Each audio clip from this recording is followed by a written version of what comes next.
I think a lot of people,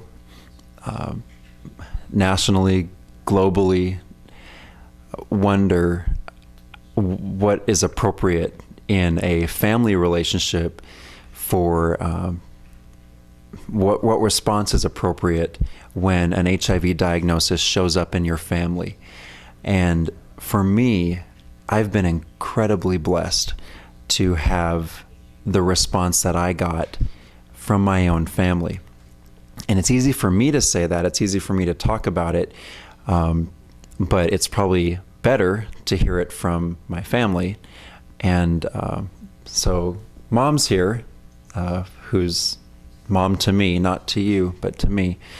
And she can tell you what her experience was like, I guess, with my telling her.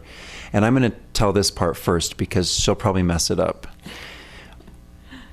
I wasn't going to tell my parents. I wasn't going to tell anybody. And that night I told my first friend, the first person, the night I got diagnosed. So that shows how easy and how quickly things can happen with a new diagnosis. For some people, they hold out forever. For me, it was probably 7 hours and I was ready to start talking about it. I process with people, but I still wasn't going to tell my parents because I didn't want to hurt them. I didn't want them to have to go through any kind of pains or any kind of fears or sit and worry about me. So a few days went by and I called my mom and said, "Hey, what are you making me for lunch?" Which apparently clued her into the fact that something was wrong. I said it very normally and I was in a good mood, good spirits. And she said, "Whatever you want." So I came over, had my grilled cheese. And I remember that she said, "What's wrong, Corey? What's wrong?" And I said, "What do you mean what's wrong? Everything's fine. I'm just here for lunch." She said, "No, something's not right." And I said, "Mom, why would you ask me this?" And then she pulled this one out of the air. "You got your HIV test back, didn't you?" Now I don't remember telling Mom that I was going in for a test, but apparently she had this mental calendar where she knew I was on a research study and it was about time for me to go get the results of that particular test that happened because of a study, not even because I was worried about the results. I said, "Well, yeah, I did." "They weren't good, were they?" This is so frustrating when I was sitting there trying to be secretive and just have an enjoyable, normal lunch. And there's Mom prying and picking my brain. She was on to me as only a mom can be. And I remember dreading what was coming because I couldn't lie to her. I had no intentions of lying. I just wasn't going to talk about it. And so she said, "The results weren't good, were they?" I said, "No, they weren't." And so she sat down and her face got very heavy. And I could see in her eyes that it was going to be a tough one. And she said, "Well, tell me what it is." And I said, "The test came back positive." And at that point, it was her response. So I'll let her kind of talk through what she had to work through at that point and up until now. When I heard this was in August of 2000, my whole world basically turned upside down in just an instant. I was shocked. I was devastated. I was crushed. I was confused. I knew very little about HIV, so I just felt totally lost in this whole thing.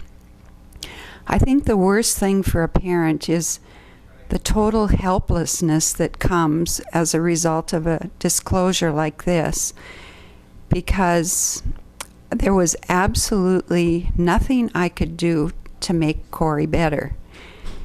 I couldn't take it away from him. I couldn't give him something so that in a few days he'd feel good again.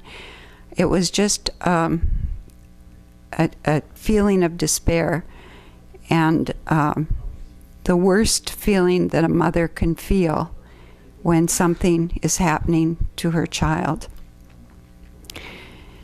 Now, because I knew so little about this, I needed to become educated, and Corey was really helpful in that because he had information about a lot of the things, or he was able to get it for me. So I was able to read up on some of the things that were going on in the HIV/AIDS community, in the medicines, which are horrific, as I found out, their side effects. And he also invited my husband and I to come to some of his doctor's appointments where we could talk to the medical community and express our concerns and hear from them. And that was really helpful to us, and it really was a comfort to be able to have that. Now, I think instead of being my first resort and going to God and praying about it, I think my first resort was having to work through the despair and the confusion and everything. Then I started turning, going to God and asking Him for strength and helping me to not dwell on things, because I have a tendency to dwell on things and to just keep bringing them to mind and making myself really upset. So because of this turning over to God, I was able to not be so focused on Corey's illness, but I was able to just turn it over to God and to release it. It didn't mean that I wouldn't think about it or pray about it, but it did mean that the burden was not quite as heavy. Now, my husband and I have always loved Corey. We've always been proud of him. We've always thanked God for him.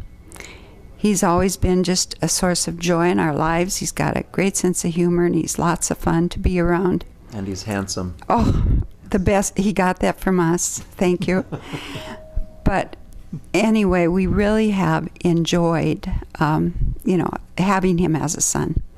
And when we found out about his HIV status, that did not change one single bit. We're just as proud of him. He's just as handsome.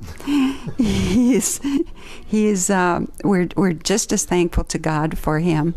He's a blessing, and we've just enjoyed being with him. And if my husband were here, he would tell you that this devastated him. It was really hard for him because he felt so responsible for Corey's diagnosis because of their relationship. In fact, he, I think, went in our bedroom, and he's pretty much just kind of hung in the bedroom for about 3 days till he got over his feeling down and depressed, and then was able to come out and face it. But it took us some time to get to the point where we could really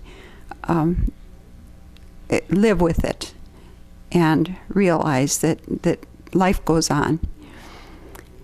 Now, the thing that has really made a big difference in our lives is the fact that Corey has included us on some of his mission trips. We are involved with the He Intends Victory mission group, and they go all over the world and work with the HIV/AIDS community, go into churches, and we have been so fortunate to be able to go to Malaysia, to England, and now soon to Africa. And we have been privileged as a threesome to share our story to the various churches, to let them know that relationships can be restored, that we can love each other, and that we can do this as a family, and just enjoy each other's company as we move through it. So we have just truly been blessed. And I guess the thing that I'm really thankful for is that out of this devastating, horrific, negative thing that I first thought it was, has come this positive result of being able to share with others who are not only infected but also affected, like the mothers, the fathers, families who are devastated, not necessarily or not always by their child being infected with HIV, but maybe there's something else going on in their child's life that they want to talk and share with us about. And we've been privileged to share with them in that way also. And so we have been so blessed, and God has just used us in ways that would not have been possible. Not that I'm thankful Corey's infected, but because of that, our lives have just been not only blessed, but we have grown spiritually, and we just look forward each day to what God is going to bring into our lives. We also volunteer in our town. Corey and Bob and I volunteer at a home for those infected with AIDS. And we are so privileged. It's not a church group or anything, but it's a group where we can reach out into the AIDS community and really serve others. And we're thankful God has given us that opportunity.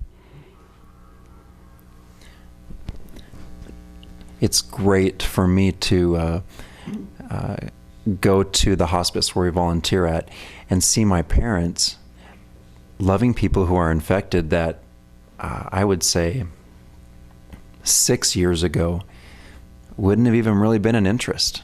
Wouldn't have been something that they probably would have cared much about. They know that they're getting care, they're being taken care of, and that was probably all that mattered. But their heart has become one because of the fact that my infection came out and Mom fished it out of me.